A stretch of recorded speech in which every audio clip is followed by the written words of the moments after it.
We humans have a lot going for us. We have opposable thumbs that allow us to grasp onto stuff.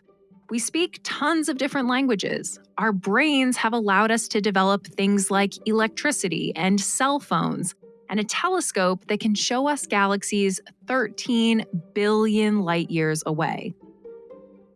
But there are many things that we can't do, or can't do as well as some other organisms. One of those things is regeneration. There are salamanders that can regenerate many of their limbs and organs. Sea stars can regenerate their arms. And a little freshwater animal called a hydra can get cut in half and then form two new hydra. We can regenerate some things, like skin cells and, maybe most of a liver, but we certainly can't regenerate our arms and legs and definitely not our heads. Why not?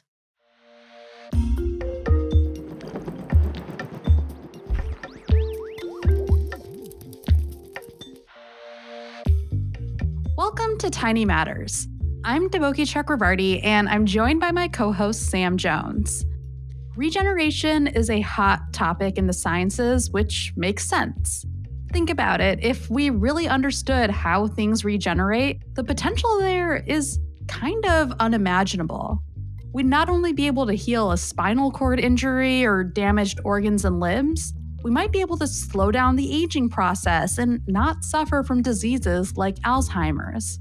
Today on the show, we're talking to a couple of scientists who are trying to understand how regeneration works by asking, how do other animals regenerate? Because maybe one day we can take a page out of their books and do the same.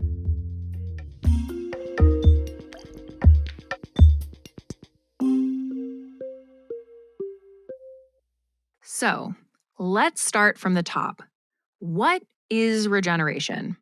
For me, regeneration means the ability of an organism to restore a missing body part lost to some sort of injury or a catastrophic insult. So if you can regenerate a hand or you can regenerate an eye, that's what I refer to as regeneration. That's developmental biologist Alejandro Sanchez Alvarado. He's the executive director and chief scientific officer of the Stowers Institute for Medical Research in Kansas City, Missouri. The curious thing about regeneration is that it's broadly but unevenly distributed across different animal species. And not understanding why that is probably preventing us from understanding the root cause of some of our own diseases and some of the maladies that affect our health, because many of those are actually a consequence of an inability to sustain or restore the wear and tear of tissues in our body. And so if we could understand how animals that can do this easily, I think that would help us understand why we cannot really repair tissues in our body when they go bad due to disease or just degeneration. Sam, you know Alejandro, right? Yeah, I've actually known Alejandro for over a decade. I was a research technician in his lab right out of college. I knew very little about anything when I showed up, but what I did know was that this regeneration thing was pretty cool. And Alejandro is an A-plus storyteller who knows a lot about the history of this field. So it was fun chatting with him and taking a bit of a walk down memory lane, starting in the 18th century. Historically, the discovery of regeneration took place in a microscopic organism known as Hydra. Hydra live in freshwater, typically streams and rivers. They're these cute little opaque tube-shaped animals with a crown of tentacles on them. They were first really studied in earnest by a Swiss naturalist named Abraham Tremblay. In 1740, Tremblay discovered that he could cut the animal in half, and both halves could regenerate, producing two fully functional Hydra. Alejandro told us that this was not only something people didn't believe at first, a lot of people were actually upset by it because a common belief at the time was that the soul of an animal was indivisible. So if you divided an animal's body in half, it would of course die. But these Hydra didn't die. They were doing just fine. All they did was multiply. Ultimately, most scientists got on board with this. When Tremblay showed that this organism could be split in half and each half could regenerate a complete animal, that really lit the intellectual worlds of late 18th century, mid 18th century Europe on fire. And from there, people started looking at other organisms to see if they too could regenerate. Hydra and snails were really popular to work with, but amphibians ruled the roost. And salamanders really reigned supreme for most of the 19th century and the first half of the 20th century as a regeneration organism that people wanted to study to extract the secrets of missing body part regeneration from them. But Alejandro doesn't work with hydra or snails or amphibians. He works with planarians, small flatworms that are around 5 millimeters long, which is about the size of a pencil eraser, maybe a little bit longer. They're actually really cute. Yeah, I agree. They are very cute. Their eye spots kind of make them look like little anime characters or maybe the big sad eyes emoji. Yes, that is very accurate. Look it up. They're so cute. Yeah, definitely look this up. So, about these cute worms. Their ability to regenerate was discovered by a guy named Thomas Hunt Morgan, or T.H. Morgan, back in the early 1900s. If you've heard of T.H. Morgan before, it's likely because of his work with genetics and heredity. But he was also interested in regeneration. And once he realized planarians might be something special, he decided to test their limits. He began cutting the worms into very small pieces to see how small they could be and still regenerate into a full animal. He actually got to 1/279th of an animal, which we now know is something like 10,000 cells, which is actually very few cells, but it was still enough for the worm to regenerate itself. The equivalent of me cutting my little finger and watching my little finger regenerate a complete Alejandro, which is a terrifying thought, okay? So, after T.H. Morgan, there were some scientists who continued to work with planarians, particularly in Europe and Japan, but they kind of fell out of favor in the States. I have to be frank with you. When I set out to study regeneration, I did not really have a specific animal in mind. I had already begun to work with amphibian tail regeneration, but I realized very quickly, at least for me, that that was going to be a dead end. And so I asked myself the following question: is there an animal out there that does regeneration really well that I could try to exploit in order for me to illuminate my understanding of the mechanistic underpinnings that make regeneration possible? Then, in 1995, Alejandro went to take a developmental biology course, specifically the embryology course at the Marine Biological Laboratory in Woods Hole, Massachusetts. For those of you who are not familiar with this lab, it's on Cape Cod and it's been around since 1888. And this embryology course in particular has happened every summer since 1893. There's an incredible library at the Marine Biological Laboratory that has this rare books collection. So Alejandro is in this library and comes across a book that was written by T.H. Morgan in 1901. It's titled Regeneration. The first 3 or 4 chapters described all of these magical things, almost seemingly magical things that planarians could do. And so I thought, well, somebody must be working on them. So I went to the library again, looked for publications, found very few. And I realized all of a sudden that there may be an opportunity here to take this remarkable exaggeration of a biological process in these animals and take it apart, dissect it, and analyze it molecularly and cellularly. And I thought, maybe this is the system. So once Alejandro decided to work on planarians, he needed to create a planarian colony to do experiments with in his lab at the Carnegie Institution for Science in Baltimore. It's pretty straightforward starting a planaria colony because as long as you have a few of those planarians, you can just cut them into pieces and then those pieces regenerate into full animals within a couple of weeks. But then there was a mishap with some rerouted water that killed off almost every aquatic organism at the Institute, including the planarians. Alejandro and his colleague Phil Newmark needed to get things up and running again, stat. So they traveled to where they knew they could find the worms, an abandoned fountain in Barcelona, Spain. And it was cracked and it wasn't working. But when it rained, it would fill up with water, and the worms would come from underground where there's an aquifer, and then you could collect them that way. And today, almost every lab in the US is working with descendants from one of those worms that was collected from the fountain. Okay, so now that we have all that background settled, Deboki, I say we talk a bit about what kinds of questions you can ask with planarians. Yeah, let's just dive into it. So, Alejandro says that one of the things that fascinates him with regeneration is this concept of how do you teach an old dog to do new tricks? In this case, the old dog is a cell that's in its final differentiated state, meaning that it's got what seems like a pretty set identity and a pretty set way of life. Except that during regeneration, those old dogs are learning some new tricks that turn them into a completely different type of cell. So let's take a fully formed animal. In it, you've got muscle cells, you've got skin cells, cells specific to your lungs and brain and everything else, right? Right. But once a planaria starts going through regeneration, those cells have to somehow shift to become different types of cells. So maybe a tail cell can become a head cell. The question is how? How does a differentiated cell become something new?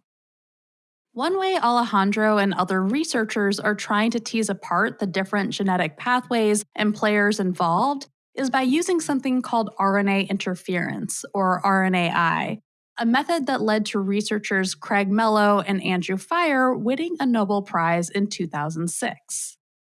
So with RNAi, you can generate double-stranded RNA to target a specific gene, blocking it from being translated into protein. In simple terms, you're shutting down the function of that gene. And now we can ask, in the absence of this gene, if I cut the planarian, will it have any effect on regeneration? And lo and behold, we've been finding genes that actually are very, very important in the ability of these animals to regenerate.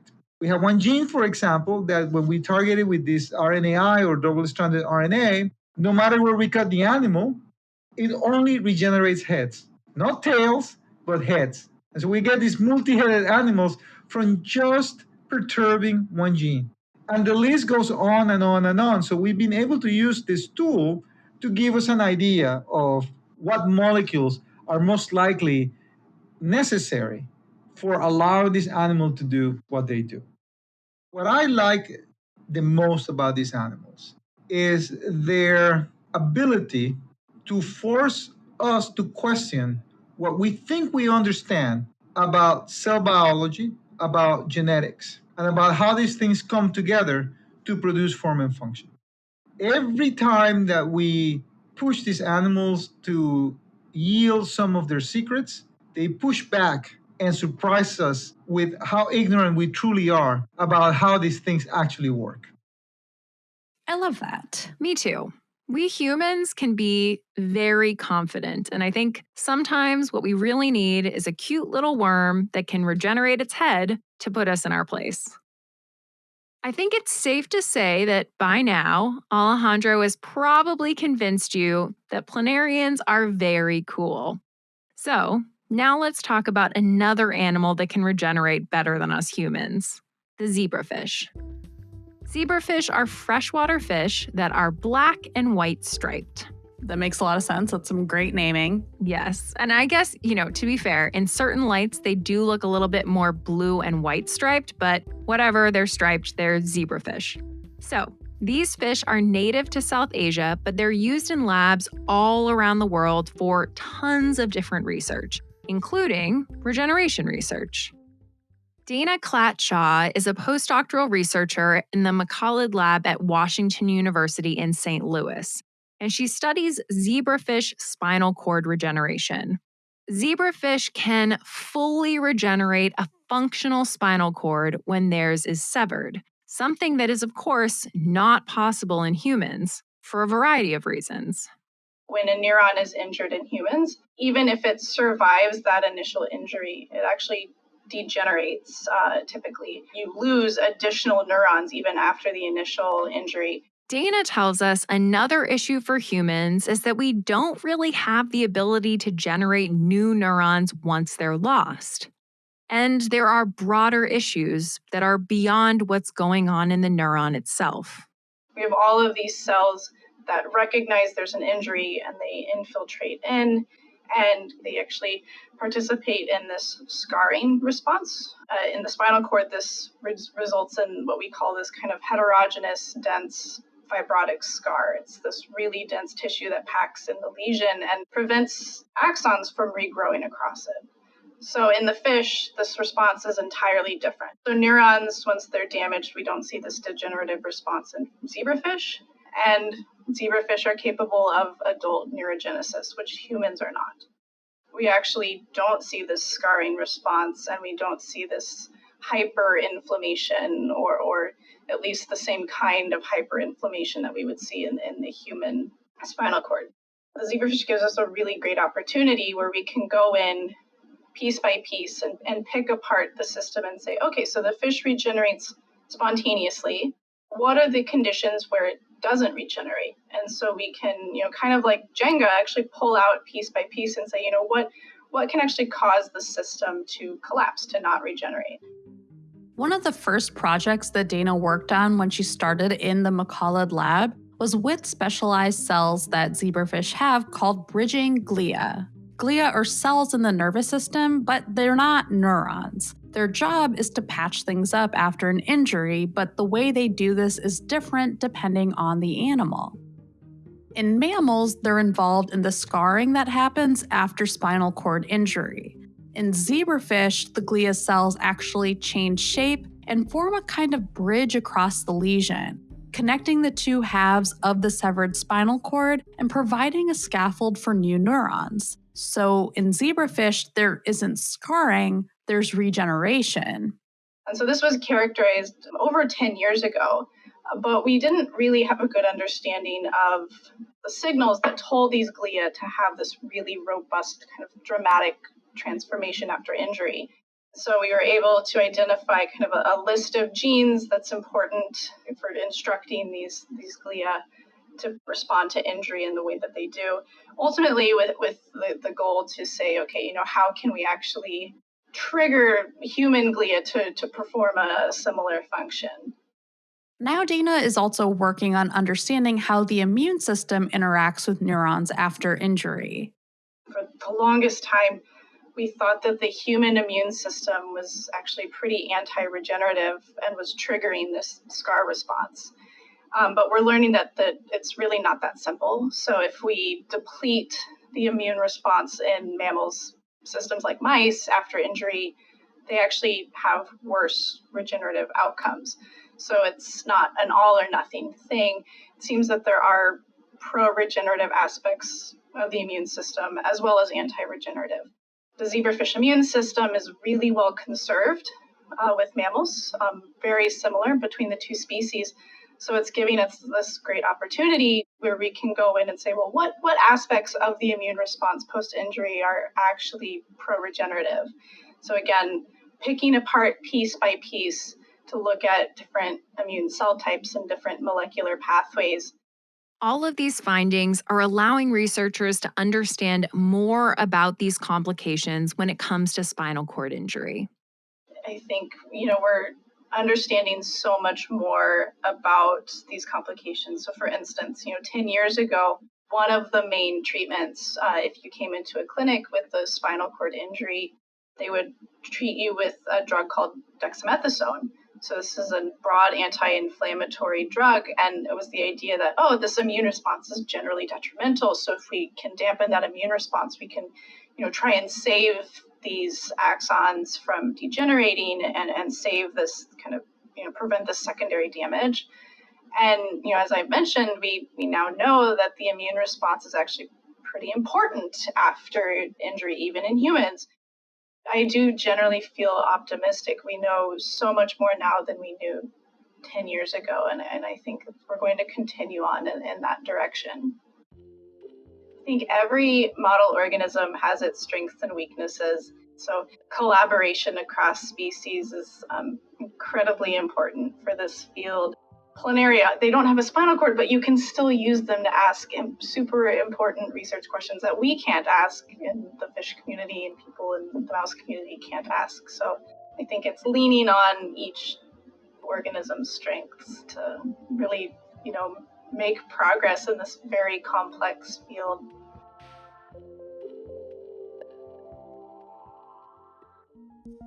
Okay, it is Tiny Show and Tell time. Sure is. I'm just pretending there's like some sort of like music to amp us up right now. Yeah. Okay. I'm trying to remember. I think last time I'm first. Yes, you are first. Okay. Yeah.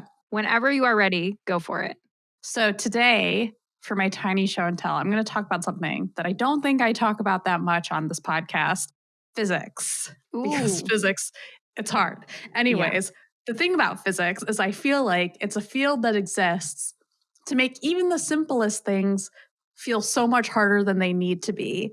And I know it's valuable, but it's a lot. And this is like evidence number, I don't know, a billion for me in this thing, but it's part of also what makes physics so cool. And this is based on an article that I was reading in Quanta about whether or not hot water freezes faster than cold water, which is not something I had really thought about because to me, just like immediately, it's like, well, duh, the cold water should freeze faster. But apparently this is a thing that people have been talking about for like ages because actually it's not always the case. Apparently in the 4th century BCE, Aristotle was talking about how sometimes people who wanted to cool down water would actually put it outside in the sun to kind of get it warm first, I guess, before they started cooling it down. But there's actually a name for this phenomenon, this potential phenomenon, and it's called the Mpemba effect. It's named for Erasto Mpemba, who in the 1960s was a teenager, and he was in school and he was making ice cream. And for some reason,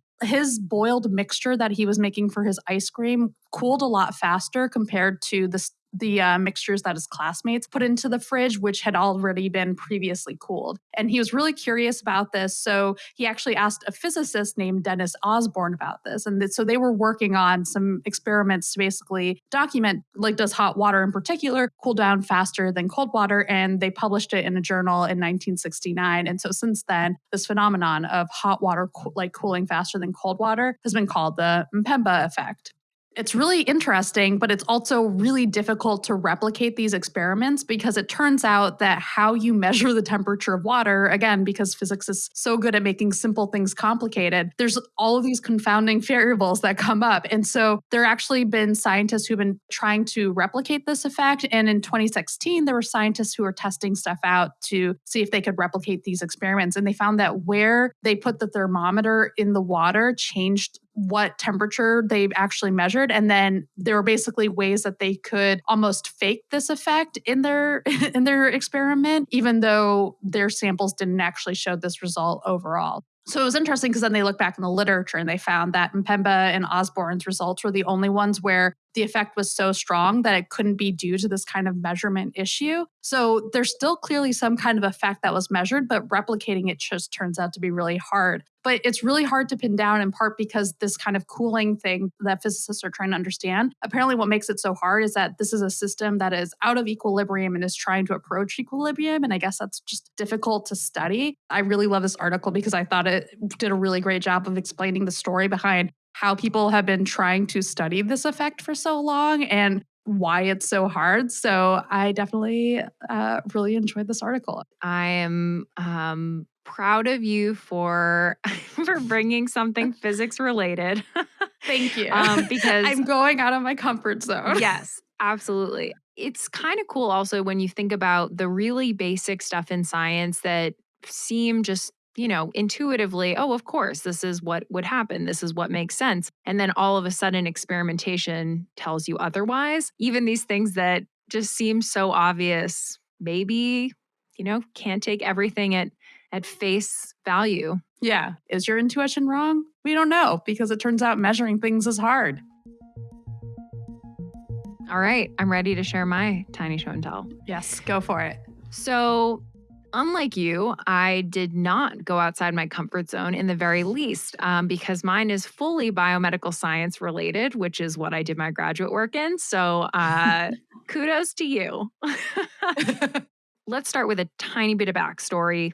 You might remember that at the beginning of 2022, so end of January of this year, there was the first pig to human heart transplant that happened in a living patient. This guy, 57 years old, unfortunately, he survived for a couple of months with a pig heart, but then he did pass away. That brings me to something that happened more recently, just happened.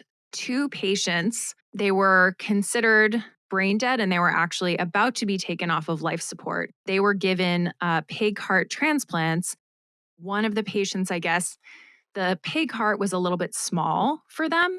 And so they actually had to then adjust the blood vessels to account for the size differences and different mismatches. And so the blood flow wasn't perfect, but it's giving them a real life opportunity to try and make this work in a person who's going to be taken off of life support. One of the surgeons had a news conference following this and said, we learned so much. If surgeons were able to learn so much with just a couple of these surgeries or a few of these surgeries, imagine maybe a year from now, a couple years from now, where we might be. So, yeah, that's incredible. It reminds me so much of the stuff we were talking about in the Body Farms episode in terms of both the ethics but also like the respect the people who are working in these body farms have for the people who've donated their bodies in that case, because it is like such a tremendous gift for people, just make that choice, which is not trivial. And in this case for the families, like it's a huge decision. And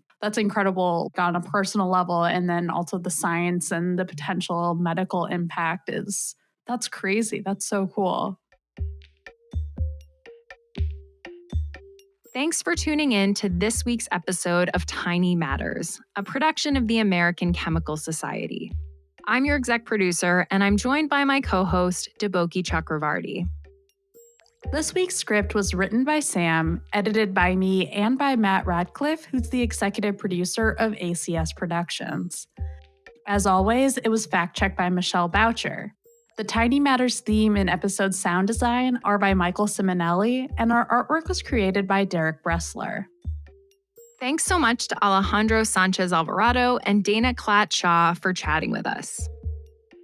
Sam and I are planning to do a Q&A episode in the next couple of months, so please send us questions, your science questions, your questions about the podcast, your questions about us. We want to hear from you. Send them to tinymatters@acs.org. You can find me on Twitter at okidoki_boki. And you can find me on Twitter at SamJScience. See you next time.